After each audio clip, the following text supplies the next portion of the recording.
12 properties linked to the Mr. Big organisation and the Barry Young organisation, Sligo and in Dublin, were raided in the last week. And we're going to talk about that a little bit, but also this is really quite unusual because the Gardai are carrying out these investigations on behalf of the PSNI. Yeah, I mean, it's got a formal name. It's called a Cross-Border Joint Action Task Force.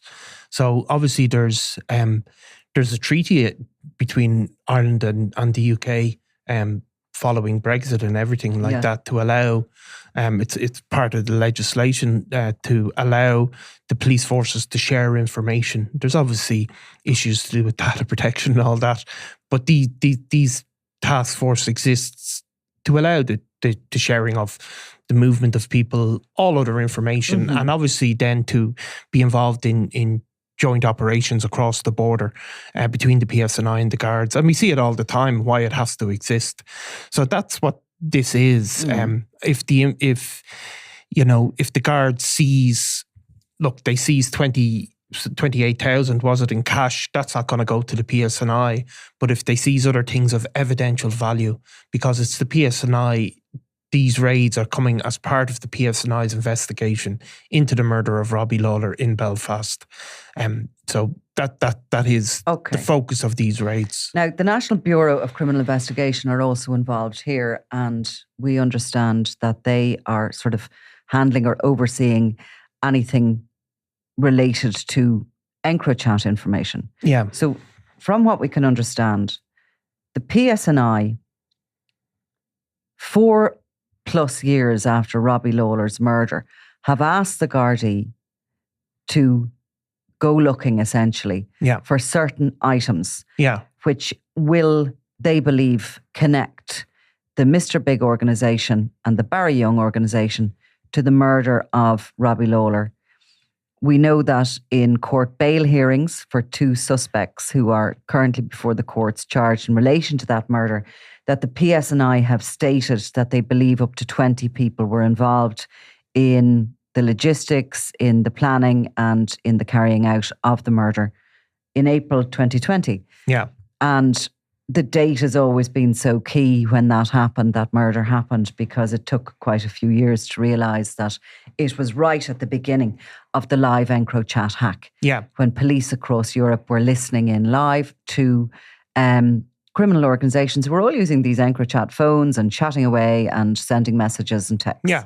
And of course, we do know for a fact, and we can't get into the names, but there are people across, people from Dublin who are charged in the north, who are associates of Mr. Big, and the evidence presented against them involves EncroChat messages that have been read out in open court. So we do know at least people that were generally involved with Mr. Big were using EncroChat phones. So we don't know, obviously. But they've been before the courts for some time. They have. So, but we know that network that he was involved in, Mr. Big, were using EncroChat. Okay. So my big question is, why now? I mean, there's a trial date set in the north for sometime in September. And the case, these cases against 2 individuals are listed and due to go ahead. I mean, that's not that long away for the PSNI to be still investigating this murder, or maybe they're just coming to this part of their investigation at this point? It could be. I mean, it's a mystery.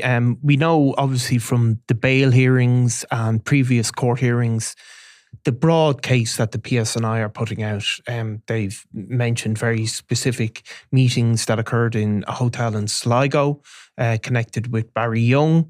They said that that's where they believe the murder plot was hatched. That Barry Young, who has not been charged, but they have suggested clearly that he was central to that murder plot, and that was fed back to Belfast. Then Barry Young obviously is serving an 11-year sentence in the Republic for directing a criminal gang, but there's always been talk that the PSNI would attempt to extradite him, or at least are investigating him in connection with the murder of Robbie Lawlor. And they have said so in court as well. They have said they would extradite him? Well, no, they have said they are investigating him. They've because they would only extradite him, presumably, if they've charged him. Exactly. So is that the focus of this investigation? Do they have to question him first? Well, they have to collect the evidence, and then they don't necessarily have to. I mean, they can seek to question him in prison. People are questioned, obviously, and I think we've had examples, haven't we, of the Gardai going over to the UK, and or even suspects being questioned by UK cops on behalf of the Gardai. So there's any number of possibilities. So I think Barry Young could be questioned by Gardai, and that could be sent to the UK. But obviously he wouldn't be extradited until he's been charged. But there has always been talk that is the ultimate goal of the PSNI, and it is possible that these, well, obviously the Barry Young network is being targeted in some of these raids. In a separate also way, though, because the Barry Young network is being dismantled by the Garda in the local regional Gardai there. We spoke last week about some of his associates that were brought before the courts and sentenced, and obviously there's ongoing targets for that. So, but these specific raids which occurred weren't part of the wider Garda investigations into the Barry Young network or into the Mr. Big network, because the Mr. Big network is definitely one of the top targets of the Garda's Drugs and Organised Crime Bureau, who are not involved in these raids. These raids are specifically being carried out for the PSNI. And the properties targeted, many of them are people pretty close to some of the big players. Close to Mr. Big, and that's what it is. So I mean, it's seeking evidence for as part of the investigation into the murder of Robbie Lawlor. So again, what would that be is the big question, obviously, and we don't have the answer. So what did they seize during the well, raids? I mean, Ken Foy, reporting for the Sunday World and for the Irish Examiner, it's intriguing actually what he reports is that items of furniture were seized in one of the raids, in a raid of a close female associate of Mr. Big in North Dublin. They also took over 20,000 in cash from relatives. And, so items of furniture is certainly mobile phones. And mobile phones. So items of furniture is particularly unusual, I would have thought. So, look, the murder of Robbie Lawlor is one of the most complex, we said this before, a complex interaction of people, but they're all, from the looks of this raid, it's all going back to the guy known as Mr. Big. Mr. Big is obviously, and we've spoken about him before, but in a general sense, he's one of the major drugs traffickers in Ireland, if not the biggest on the ground presence in the country. He's a guy from North Dublin, relatively young man. He would have, he would have associated with Robbie Lawlor when they were young men, maybe not being particularly close friends, but Robbie Lawlor certainly would have been very close to some of the people that were Mr. Big's crew, including a guy called Ken Finn. However, Robbie Lawlor and Ken Finn had a falling out, and Robbie Lawlor is believed to have murdered Ken Finn. And Ken Finn was Mr. Big's probably one of his most trusted henchmen. That murder certainly seems to have been the death notice really for Robbie Lawlor, because Mr. Big, by all accounts, then sought to get revenge. And because of his Mr. Big's tentacles and his control of various other underworld figures, including people like Barry Young, the belief is that he reached out from kind of a top level and had people like Barry Young arrange this murder. And Barry Young was particularly heavily involved in the drugs trade across the border, that he had clients in or around Belfast. And the belief is that through all of this network, Mr. Big pulled all these strings, and ultimately Robbie Lawlor was shot dead in Belfast. So that seems to be the narrative that is put out. And, it's unusual, isn't it, 4 years on, for these raids to be occurring? It's really unusual, especially because the EncroChat material hasn't been, as of yet, put before the court. So if these raids are sort of focused on material from EncroChat, the PSNI have asked, and obviously it's been sanctioned for the Gardai to sort of act on their behalf in the Republic to carry out these searches on these 20 properties. But presumably at some point, if they're using any evidence around this, they're going to have to put that before the courts. Yes, they would. They would have to put it before the courts. And obviously, if somebody was even to be extradited, some of that evidence would have to come before the courts as well. I mean, everybody has a right to fight extradition. But we have heard in cases where the EncroChat evidence has been put before the courts in extradition hearings, notably some of the Kinnan figures who are being extradited to the UK. But obviously, you know, how a Gardai, in order to get a warrant to raid a home, they have to produce, that has to be signed by a judge or, you know, whoever.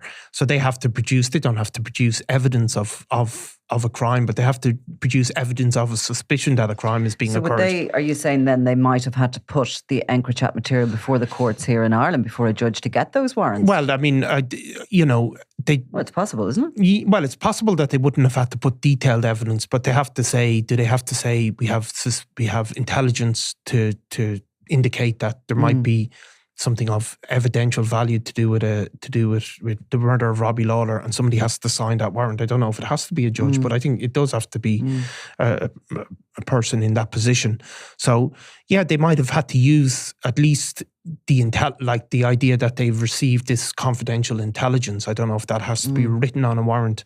There's a huge amount of pressure coming on both the Young and the Mr. Big organisations, though, in relation to this, because I mean, if an outcome could be for the likes of Barry Young or the likes of Mr. Big to face a murder charge in the north, that would be catastrophic to their organisations and to their future, basically. Obviously, they would have an ability to fight it and all the rest of it, but neither of the individuals have ever been linked or brought anywhere near the courts in this country in connection with a charge as serious as that. No, I mean, look, Mr. Big has very little criminal convictions, has a pretty clean record, has come before the courts in various forms, but certainly for something as serious as that. But having said that, is suspected of carrying out a number of murders in this jurisdiction, including that of Alan Ryan and his brother Vinnie Ryan.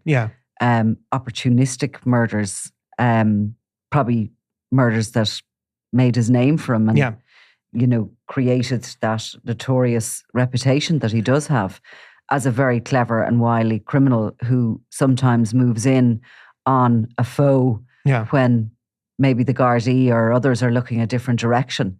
You know? Certainly, like in you know, in the things that he's suspected of, he's suspected of really staying 4 or 5 steps away from anything that could land him in court. So the big question would be, having the ability, perhaps, if you know, you were to look at certain murders that he was linked to, of having this almost militaristic style to him, that he's able to think and confuse and leave trails of crumbs maybe for investigators going in different directions to him. Yeah, and even obviously the murder of Alan Ryan.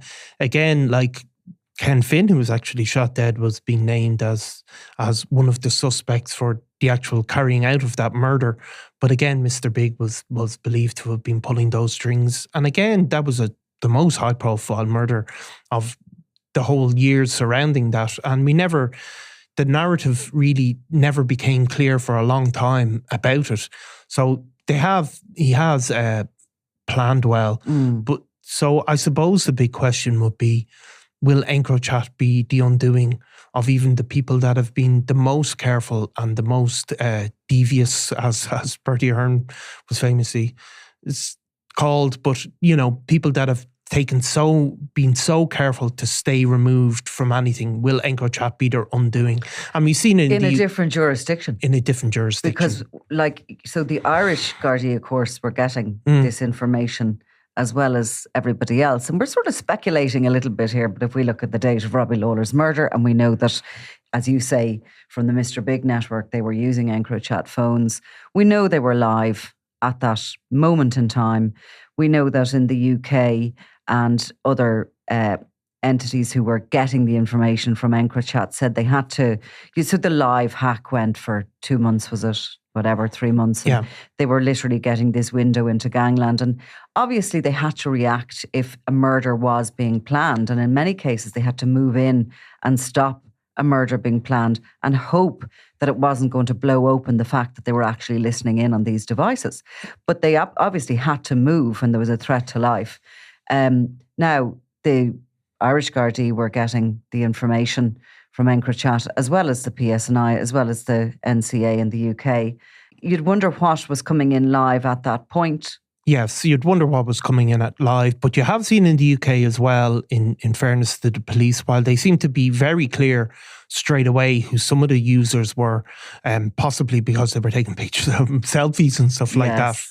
Others, they weren't clear at all, and there was very good series on BBC, and they described the elaborate stages they had to go to identify some of them. And some of them, while they were able to stop some things live, that wasn't always the case. And some of those took investigations of a couple of years before they could trace back specific users. Identify the handle, because they all have these the nicknames on their handles. And bizarrely, you heard descriptions of how people were caught. I think Thomas Maher was caught because he took a picture of his feet or something like that. The Haulier, but there was loads of other ones of people taking pictures, and to be a mirror in the background. And they took photographs with fancy cars. They had, regs on some of them and all the rest. So some of them were really basic. He took, here's my new car with my reg. But there was other ones that were just much more elaborate. And then they had to trace, somebody would have corners of a photograph or something and try and identify. They'd have to match like an EncroChat phone, which maybe somebody would have another phone as well that would be registered, and they'd have to match the movement. So it wasn't always obvious who was planning what. In some cases it was. So it's another great mystery, I suppose. Well, look, it will possibly or possibly not all come to light in the north, and obviously we'll be keeping an eye on the opening of that trial if it does go ahead in September, and see what it won't be our last chat about Mr. Big. No, or Barry Young or others involved. Do you think we'll finally untangle the mystery of Robbie Lawler's murder? Well, I mean, we won't. We won't. We'll report on it. But yeah, look, it shows it's such a comprehensive investigation, though, isn't it? And it certainly has managed to snag in some of the biggest names in Irish gangland. For sure. Okay, Niall, thanks a million. Thanks. I'm Nicola Tallant, and you're watching Crime World, a podcast about criminals, drugs and the underworld in Ireland and across the globe. Make sure you subscribe to our channel and turn on notifications so you can be the first to watch all our latest episodes. You can also listen wherever you get your podcasts.